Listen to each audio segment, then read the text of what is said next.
All right, guys, here it is. We are here at the final game, Game 2 of the Star Wars card game National Championship at First Gen Con ever. 2013.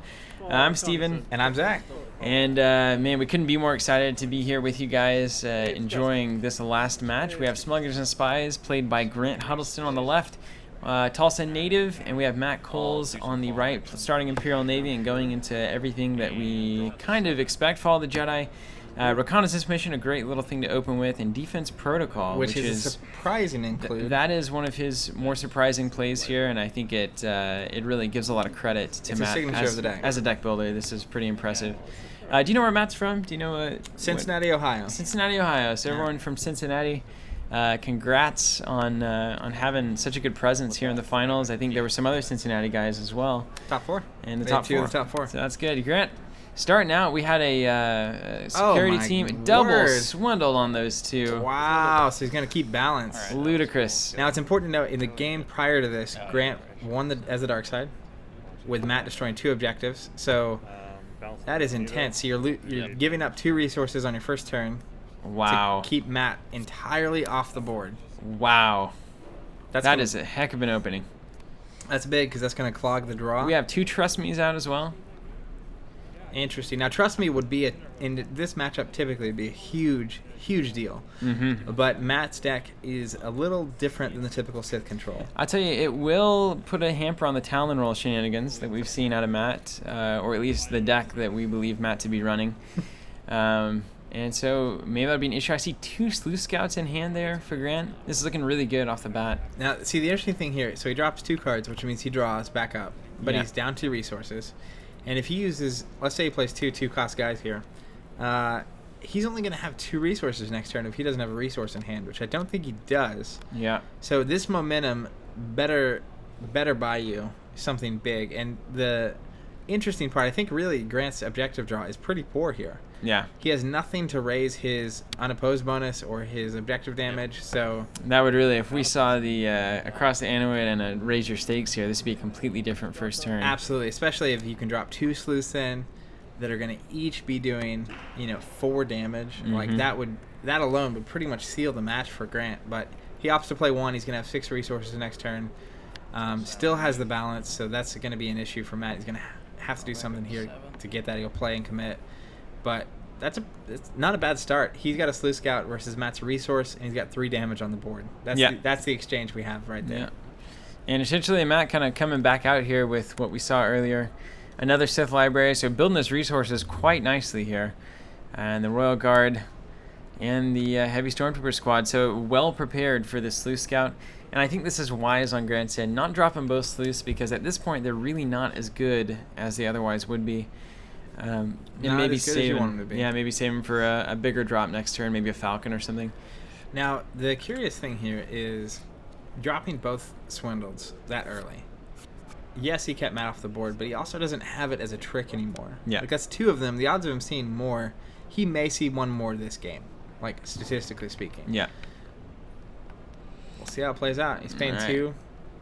Not bad. The old Cloud City guest quarters. And a good little resource card. Actually, I haven't seen that one in a while. Once the Falcon came in, it was a thing. Nice little picture of... Boy, Han is just all over this game right now. He's under it. He's on it. He's under it. He's on it.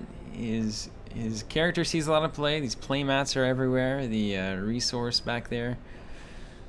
I'm really hoping the World Championship play mat's the Boba art. I'd take that playmat. Yeah.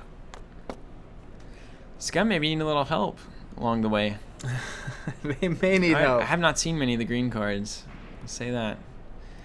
I'm curious to see what happens. I think they're waiting. I think they're there. It was just a little soon with Gen Con on the horizon. Yeah, I think Sith Control is just, it has so many answers right now. At this moment, it is so well-rounded that it's tough to stray. Like, it's tough to stray from resources and control when you're the dark side player.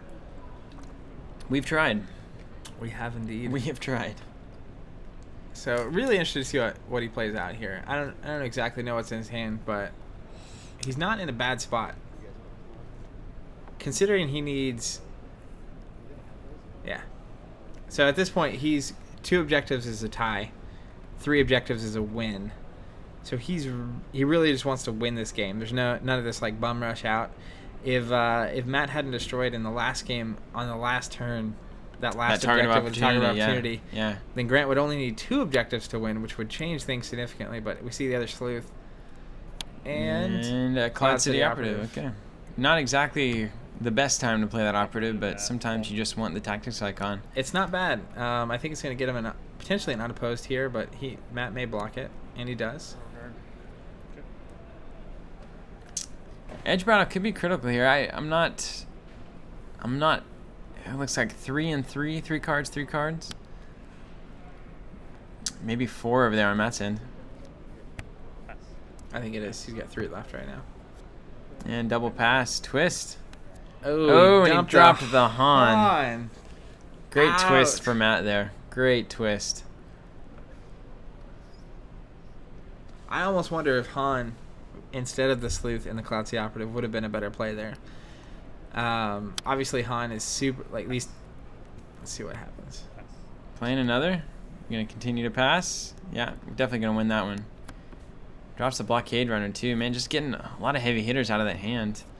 See, if you'd have the problem is Matt's got 2 characters with 2 unit damage, so those were really good against the sleuths and against a lot of the smuggler cards. So I'm almost thinking of a blockade runner there, as opposed to 2 characters who can take the damage. Right. Would have been able to deal out more. And 1 card on 1 card here for the edge battle. Just 1 and 2 in the heated battle. Yeah. Boy, this is turning around really heavy in Matt's favor. Now, Grant could... Sleuth's going to probably nail that one out. So, he's 1 objective down, 1 more objective, which the smugglers are very good about exploding into a single objective. 1 more objective, and it's a tie at the worst. Emperor's Web. What that's a great one you want to see. That's what Grant wants to see. It's not really what Matt wants to see here. 4 health objective.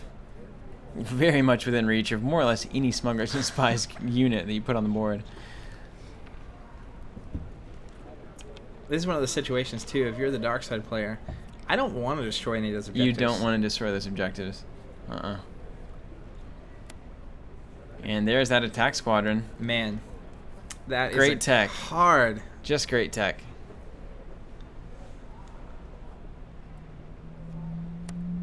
And the Sith Apprentice. Well handled on the sleuths here. Just totally ready for it. This is a deck that's obviously tweaked to really play well against this style of light side deck. Absolutely. I mean, you go that... Very good meta call. The squadron, you drop any edge card, and you have 2 damage targeted strike. You're going to clear Grant's board. You're going to kill Han, Lando. I mean, just the whole thing. And there it is, yep. Yeah. Target opportunity. So now he's going to do 4 damage to that objective, I believe. 4 total. 3 unopposed.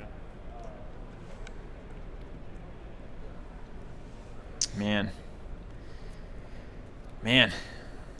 That TIE attack squadron is so good.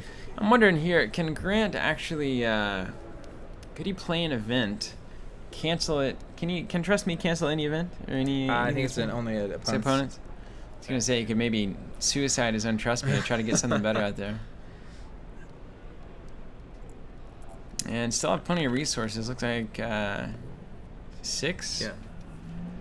So I mean, he can still play anything he wants. Critical draw here. It looks like I saw a swindled in that hand. Another swindled? Run all the swindleds. It's kind of the rule. I think here I really want to see the Falcon. Yeah, and I feel like Grant might, and there is a Falcon in there. I feel like Grant might pay for.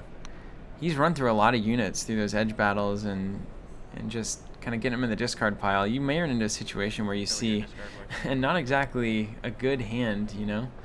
That does happen. He's seen all his He's seen a lot of swindleds. He's seen a lot of good ships here. Been through all the sleuths, the blockade runner, Han Solo.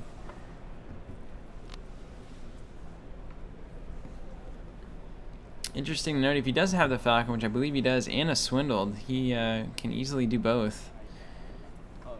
And that could cause some issues and certainly get one of these objectives a lot closer to TIE City.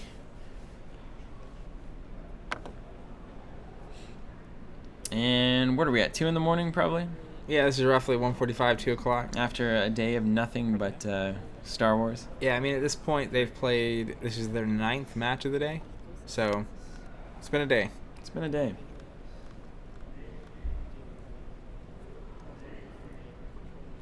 Grant really considering this turn.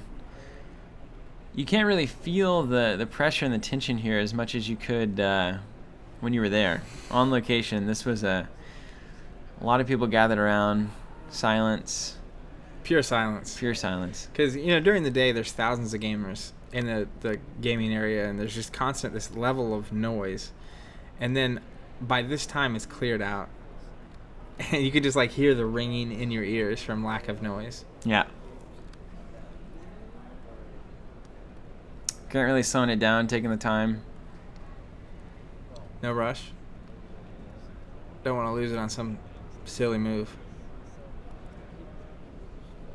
That is always the worst. After a day like this? After a day, yeah. It's like, I know I was tired, and that's likely why it happened, but It's sometimes unfortunate. you just wish you could go back. If you just look at the boards here, Matt is not doing bad. He's doing very well. That TIE attack squadron is going to pose a continuous threat. There's the Falcon. Man, the more I have seen and used that card, I can't believe it was not in my deck at Gen Con. Yeah. Fool. You fool. It's just so good. I think what it does to you mentally is so good. Yeah. So we're attacking the Emperor's Web and would kill for either Raise the Stakes or Across the Annuit. Would literally kill. And literally for potential to clear this Emperor's Web with a Swindled. I'm going to think Matt blocks with both of these guys, but can't be sure. I would be surprised if he blocked with both. Well, yeah, because then Falcon can pop out and Yeah. throw some shenanigans. So it looks to be unopposed. Yep. Man, what a target of opportunity would have been right there. Woo! That'd be an instant That's tie fine, game. though. So here is the interesting thing. It looks Grant like it's passes Matt's it turn. over, yeah. And we're in a situation where Grant is literally a single damage. Single damage from the tie. A tie. So, if you're Matt, this is a rough spot. Likely going to 3, but we'll see what happens. 3, if not just the game here, the match. Yeah.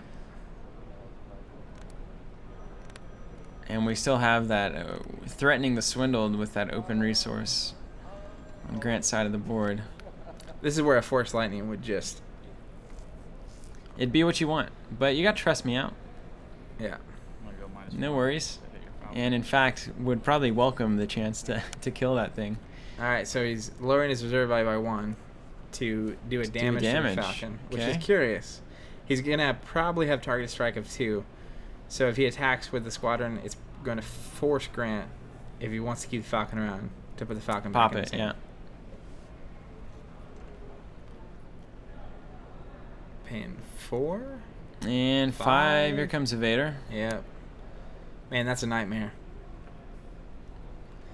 If you're Matt, this is not an awful place to be, although 1 damage away from a tie, not the best place to be, but as far as this game itself, he has a good shot at winning it.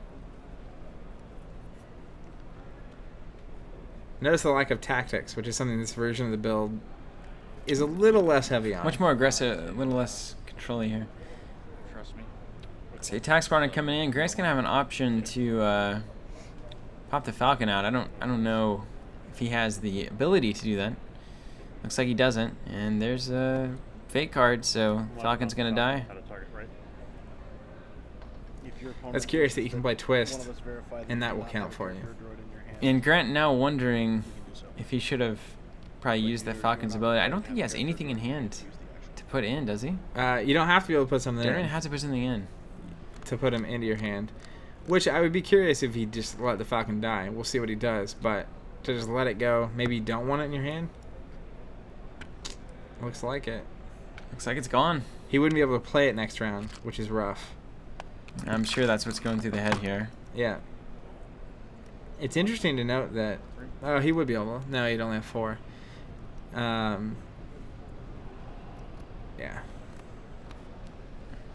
This board looks great. Great for Matt. And maybe gonna take some more pot shots here. Like I said, I don't think I would destroy any of these. I just leave it. You're good right where you're at. You assume a swindled and then a maybe an across or a raise the stakes comes out. Well, you just want to have blockers. At this point, a Sleuth Scout and a single swindled. And getting more damage in here means that Grant can swing through and you can't do much about it. I do like this here. I like the essentially getting a lot of damage on these objectives in case you need to. You can clear out all three and potentially push for the win. He has and another we are going to swindle the Royal Guard there. So that's, it's, at this point, a blockade runner. Which Royal Guard went to top of the deck, yeah? So I don't know what that was about. It's going to end up in the same place anyway. Should be in hand, yeah, but maybe an edge battle, that could be important. But yeah, at this point... Oh, that is his hand, okay. Blockade runner or a Sleuth Scout.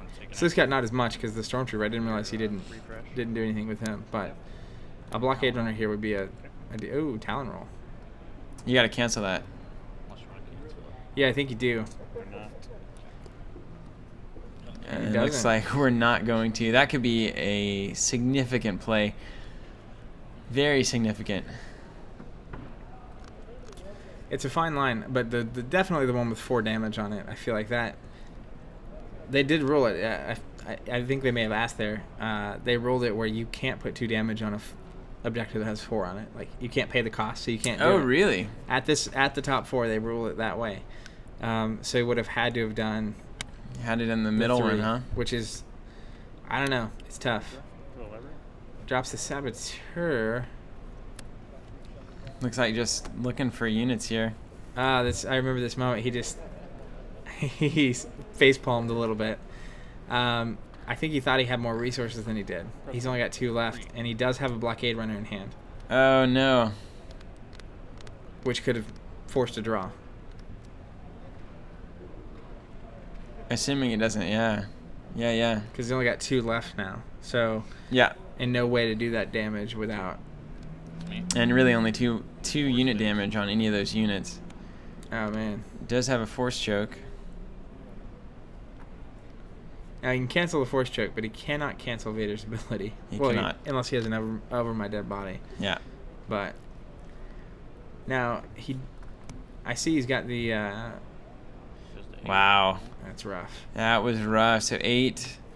And if we see all 3 objectives gone, this is the game. And I'm going to wager that this can be done here. Oh, absolutely. Just with what's on the board, you can blow them all up. That's absolutely. That was a critical move. I mean, so yeah, if you play Blockade Runner instead there, we assume that's what he had. I think I do remember that as well. He did have Blockade Runner. Grant was, remember, haunted quite a bit by this, as only those who play card games in this kind of environment can truly understand. That is a very depressing moment. At the time he played that unit, I don't think he could have played Blockade Runner because he had spent the 1 resource on the Swindled. Yeah. But I'm not certain. He paid 2 for the Saboteur. He's got there it is. 2 open. He had 4. So he could have played the Blockade Runner, attacked, and unless Matt can get the Blockade Runner off the board. That's curious. 1 damage. That would be so awful. I think this is it. Matt just dominating this game now. And I want to say that early gambit for Grant just didn't quite pay off. And I think if bad objective spread, too. If Grant had any objective, it would have probably paid off. Yeah. Vader coming in here. Imagine going to, sweep the bottom objective. We're going to go to 10 here. So really only another objective needs to die, and that's it.